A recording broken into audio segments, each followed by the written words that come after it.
The Brussels Report podcast. Welcome to a new episode of the Brussels Report podcast. My name is Pieter Cleppe. I'm the editor-in-chief of Brussels Report, and I'm very happy to have with me today Ladislav Ilčić, who's an MEP for Croatia. He's a member of the ECR group, the European Conservatives and Reformists. In Croatia, he's a member of the party Croatian Sovereignists. He's a father, married with 6 children, and a professional violin player, an academic musician. So I think that's wonderful. So very welcome, Mr. Ilčić. Yeah. Thank you for your invitation. I'm very glad that I'm with you. So today we will discuss the conference on the future of Europe, which has been going on for about a year now, a bit less, I think.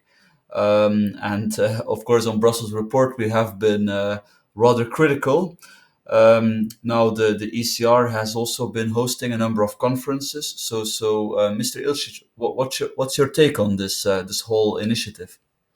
So first, I'm really glad that we think about the future of European Union, that we don't take it for granted. But I have some objections to how it works. For example, these things with citizens, which I think it could be very dangerous, because we have a democratic approach that we are also, as politicians, we are also citizens. So, for example, in Croatian media yesterday, we had a report which said that citizens were not part of the discussion about the future of European Union until now, what is actually a lie. So, Yes. I am also a citizen, and all the politicians are citizens, and not just that we are citizens, we are representatives of citizens. And now, when our governments pick some citizens as the representative, and I don't really know who these citizens are, and when they present them as citizens, you have some bad politicians on one side, and politicians care just about themselves, and then on the other side you have citizens. I think that is a fraud. I think that it is a false presentation of citizens, who citizens really are. Citizens are we are all citizens, and we all go to elections, and then we elect our representatives, and these are people who European Commission should talk to. So of course I'm not against that European Commission talk to some citizens or NGOs, of course, but then they cannot present like citizens of Europe want this or citizens of Europe want this, because they are not a representative citizens, and that is a big fraud. Yes. And it is very dangerous. Then we have elections, right? Yeah. Otherwise, governments could choose some citizens, and they can say now citizens said this or that. Well, and it looks really that's what's happening. I also looked into it a little bit, and it's very obscure how these citizens are being selected. They also seem to conclude all kinds of things that EU federalists support. That's quite a coincidence. And if you look at the history of this, initiatives of parallel democracy, as you could call it, typically there's a great distrust towards elected representatives. It seems like some people are not overly happy with what citizens vote in elections, and they seem to want to have a parallel procedure. That is even if these citizens would say, for example, what I like. I cannot trust them because they're not representative, So that way we lose trust in democracy, and that is very important because I think that what EU federalists are doing, they want to grab all the power for themselves and for Brussels, and I think that this is very bad because the European Union cannot survive without democracy, and democracy cannot survive without engagement of people.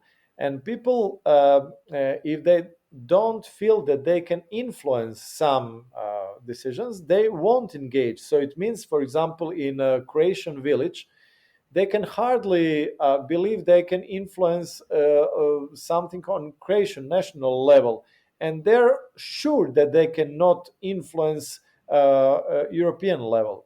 So what we really need, if we want democracy, if we really want democracy, we need subsidiarity. So we have to put as lower levels to decide as we can.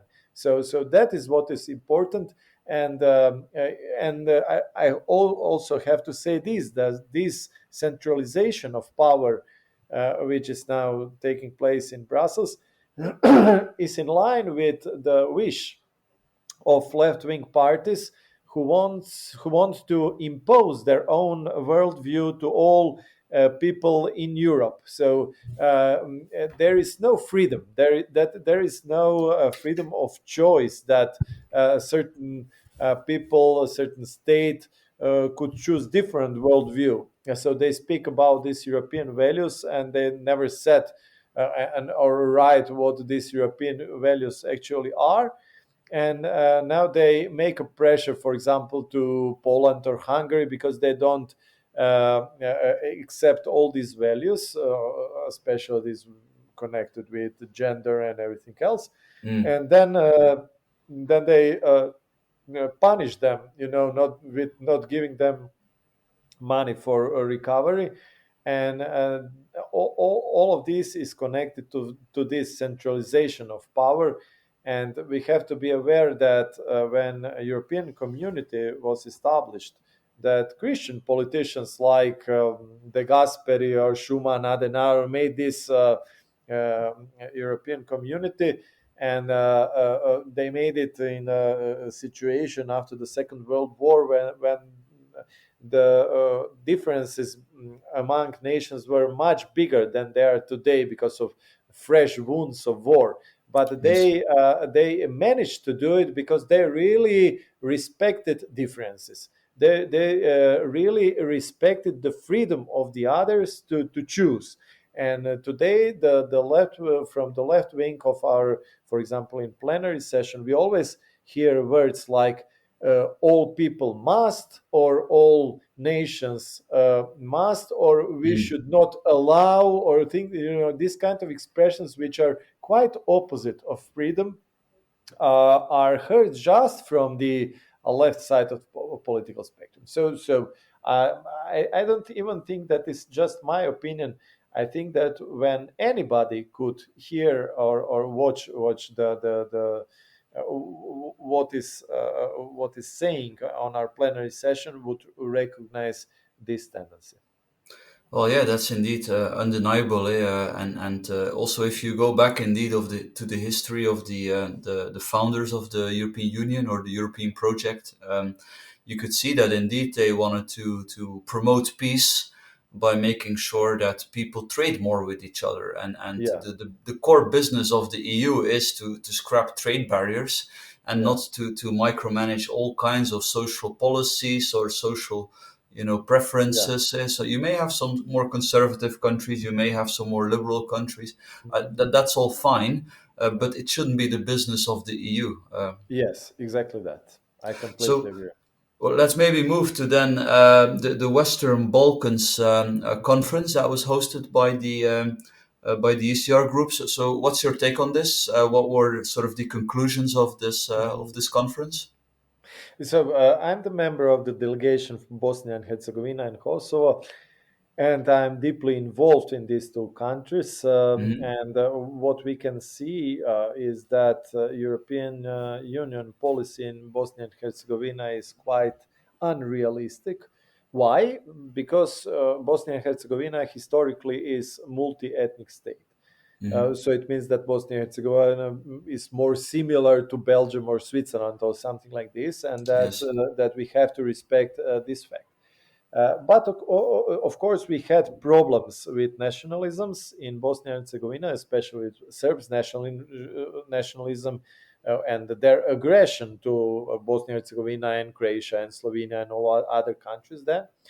And since then, European Union, maybe with good intentions, but European Union wants to solve this problem of nationalism with promoting this civil unitarian approach. Like there is no nations, nations are not important, and we have to erase. So that's also agenda of, for example, Greens in European Parliament, that they would like to erase all nations from the, I don't know, also from European Union. Hmm. And so they use this the same agenda in Bosnia and Herzegovina, and Romeo Franz, who is the chair of the delegation, is very much on this line of unitarianism.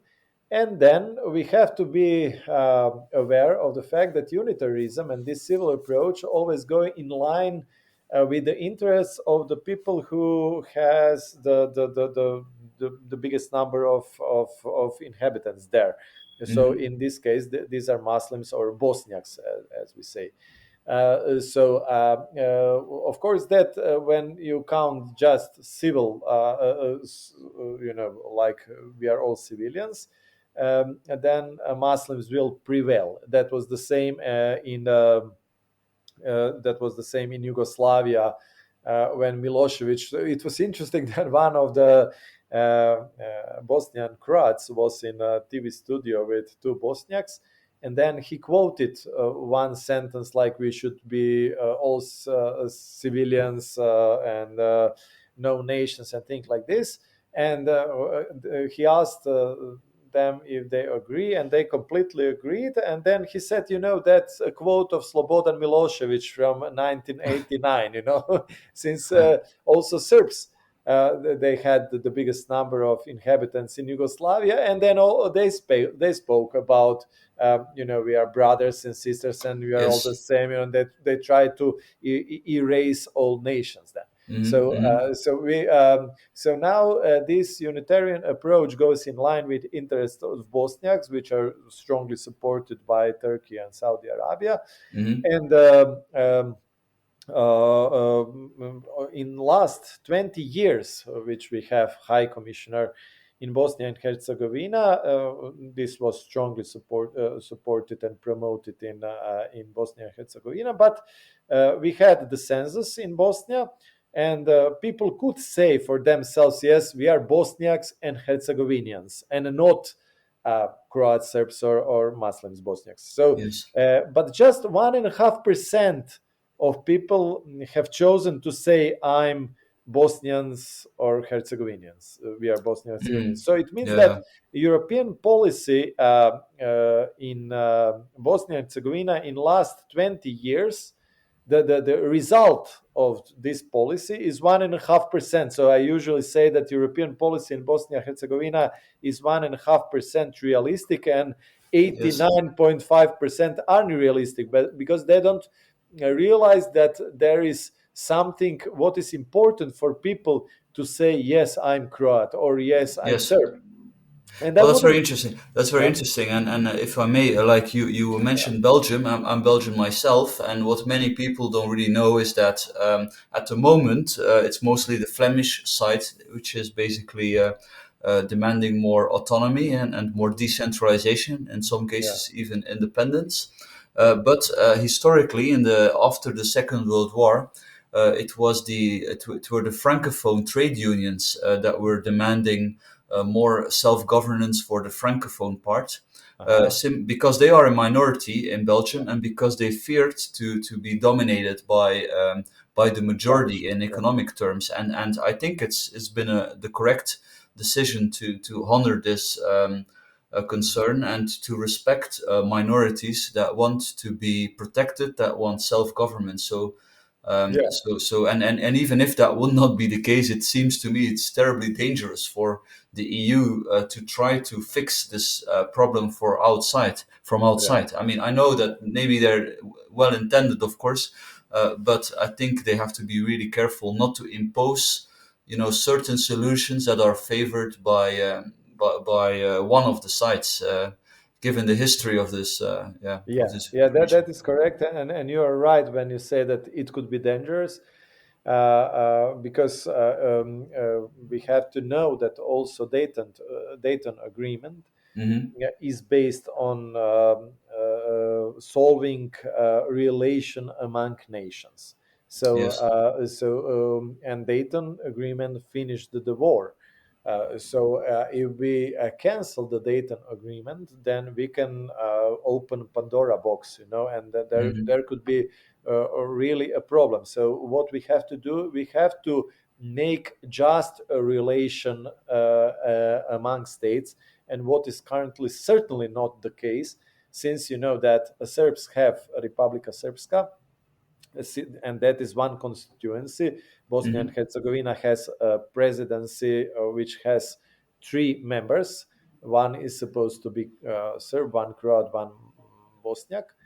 And Serbs, of course, they elect their representative Republika Srpska, and they don't have a problem. But in federation, where Muslims and Croats live together, in a federation, two members are elected, and Muslims are there are so many Bosniaks Muslims, so that they elect not just their member of the presidency, but also Željko Komšić.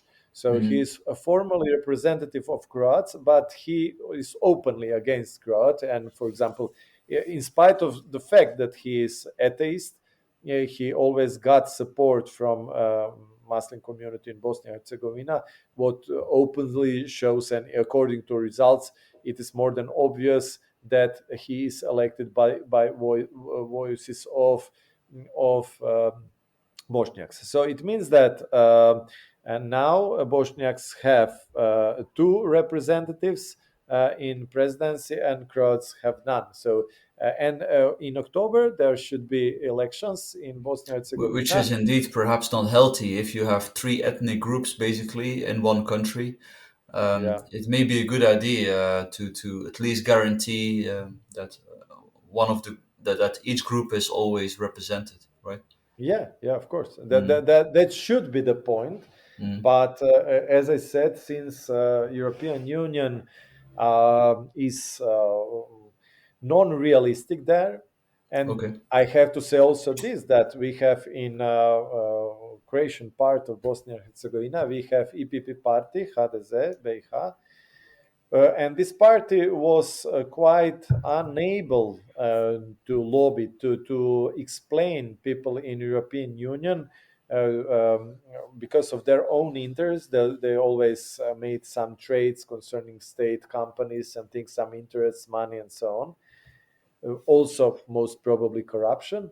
They haven't solved these problems, and so now we have really big problems. And I will be open that now Mhm. Bosniaks have a strongest lobby in European Union than Croatians, and that is so to say odd, since Croatia is the member of European Union.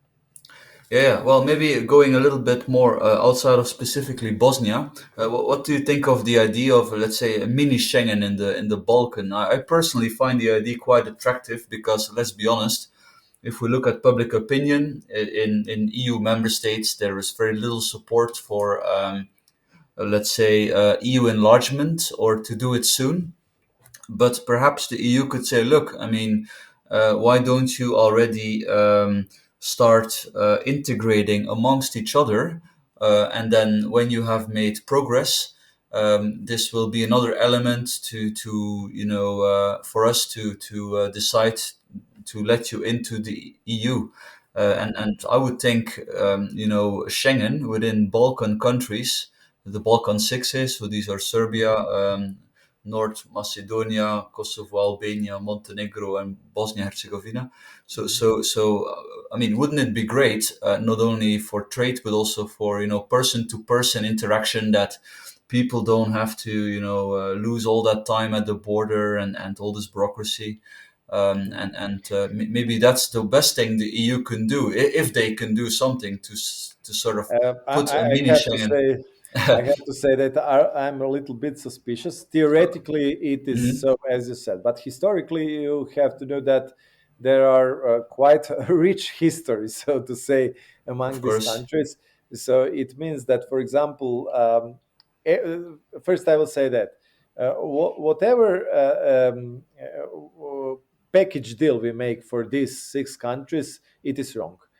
Since what is the problem that European Union too often said, for example, to Kosovo, oh, go to Serbia and then make agreement with them and then approach us, and that, of course, that Serbia will never make an agreement with Kosovo because they don't recognize Kosovo. They always had very bad relation to Kosovo, and Mhm. of course, we have, so to say, we have to be aware of the fact that the strongest out of all these nations is Serbia. And Serbia, so to say, sits on 2 seats. So it means that on one way, Serbia would like to become a member of European Union, and at the same time, they try to develop as better relations to Russia. It is historically so. And for example, in Serbia, recently we had big gatherings supporting Putin, and in his aggressions, and a lot of other expressions of their support to Putin, like Mhm. putting a Z letter on the Ukraine embassy in Belgrade and so on. So they're very open concerning they didn't want to join European Union in sanctions against Russia and so.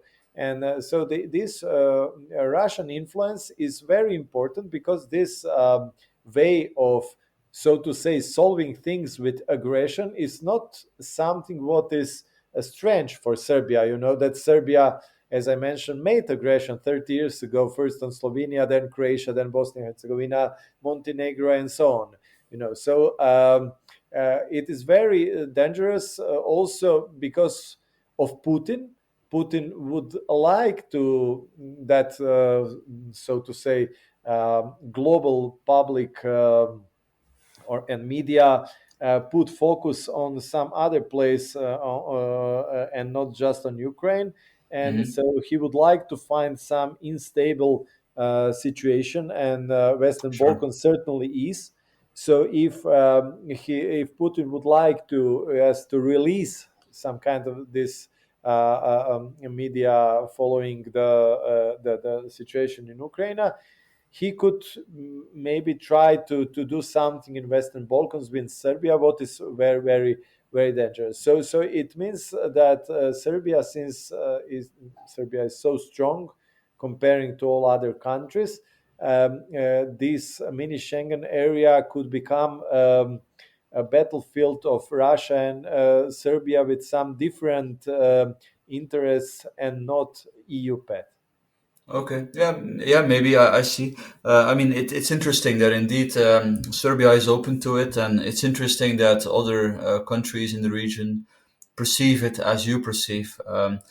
Okay, let's maybe move on and conclude with our final topic, which is the future of the European Union, Mhm. and basically subsidiarity. So maybe you could give a few examples of where you think the EU has completely overreached, and they should let's say refocus a little bit. Yeah. So I think that these things where centralization of power is too, so to say, too strong,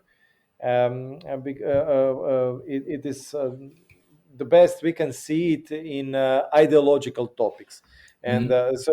when I say ideological topics, it's not just some ethical topics, but I would say also concerning, for example, agriculture. Because we have now this Green Deal, and European Commission didn't want to publish any research, any study which should show the impact of this Green Deal, for example, to agriculture. And finally, I'm the member of the Agri Committee. And Okay. a few months ago, after we adopted a new CAP, new Common Agriculture Policy, we got two studies on this impact, and these studies clearly showed that, for example, the European food production will decrease for 20%, and Wow. import will be more than 100% increased, and income of farmer, if I remember correctly, will be decreased for 16%, and so on. So Mhm. it means that when you have unrealistic ideas and dogmatic approach, like some groups in European Union have Mhm. concerning this Green Deal, Yes. then it can make wrong and very, very bad impact, not just on agriculture, but also on the food safety and on Yes. the ecology. Because what shall we do? We know that European Union has the highest standard concerning ecology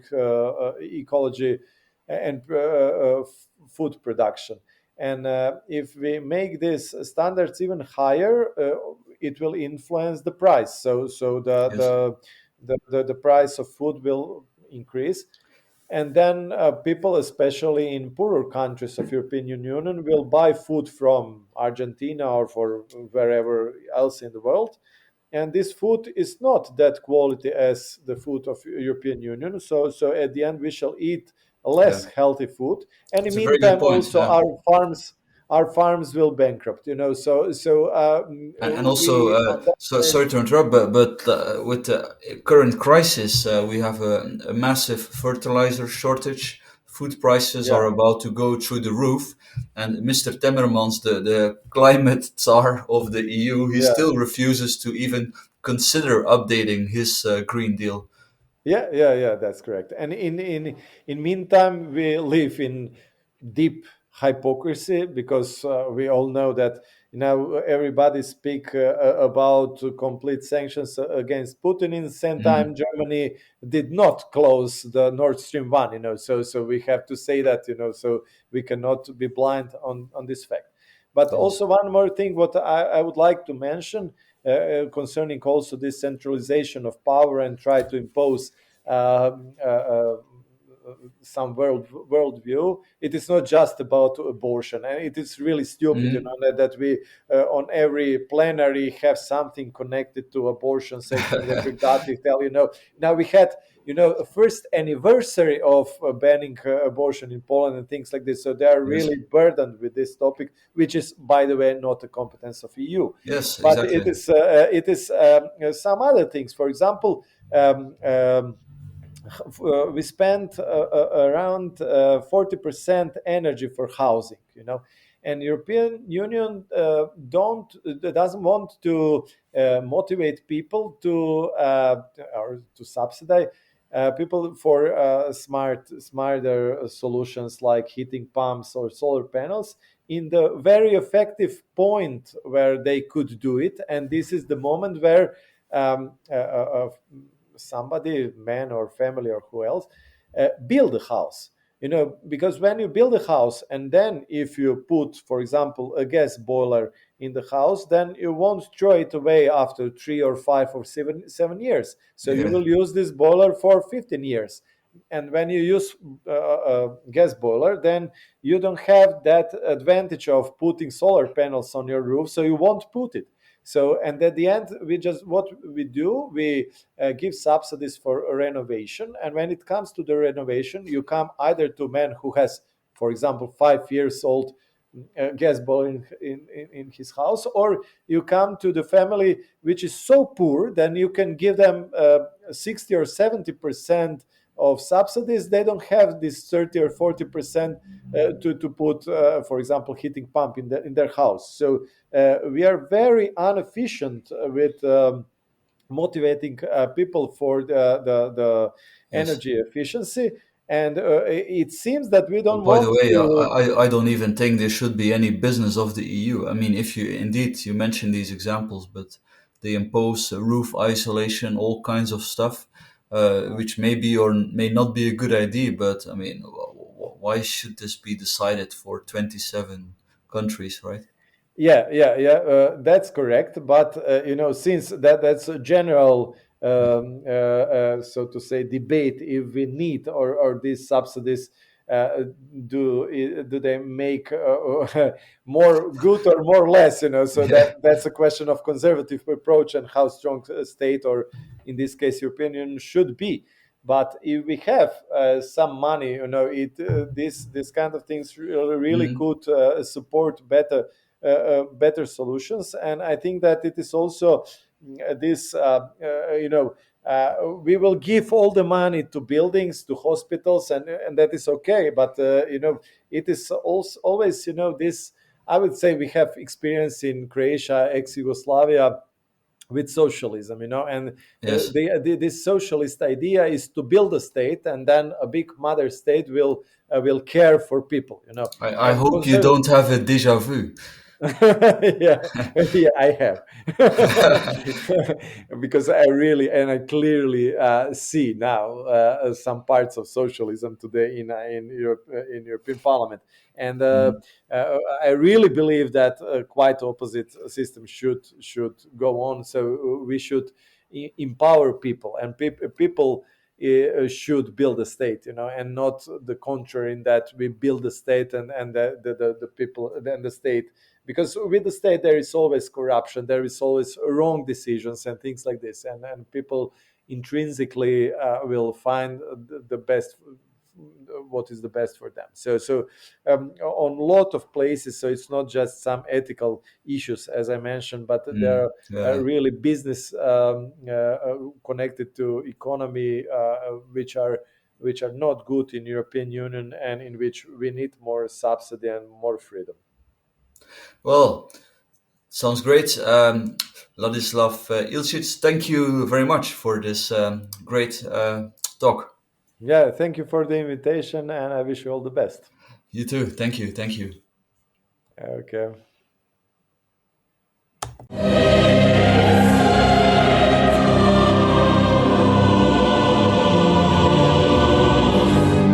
The Brussels Report podcast.